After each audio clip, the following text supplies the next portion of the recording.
Exam start ஆகுது, கையில பணம் இல்லன்ட்டாரு. என்ன பண்றதே புரியல. நான் இல்ல லாஸ்ட் நிமிட்ல நீ எங்க போய் 80,000 கலெக்ட் பண்ண முடியும், எங்க தேட முடியும்?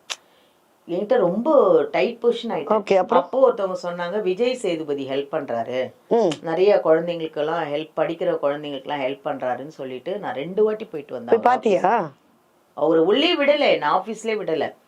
ஒரு வாட்டி போனேன், அவர் இல்லன்ட்டாங்க. இல்லன்னு ஒரு லெட்டர் எழுதி கொடுத்துட்டு வந்தேன். இந்த மாதிரி நான் பாலாம்பிகா, இந்த மாதிரி சிச்சுவேஷன் இப்ப இப்படி இருக்கு, எனக்கு கொஞ்சம் ஏதாவது ஹெல்ப் பண்ணுங்க, உங்களால என்ன முடியுமோ ஹெல்ப் பண்ணுங்கன்னு சொல்லி ஒரு லெட்டர் எழுதி கொடுத்துட்டு வந்தேன்.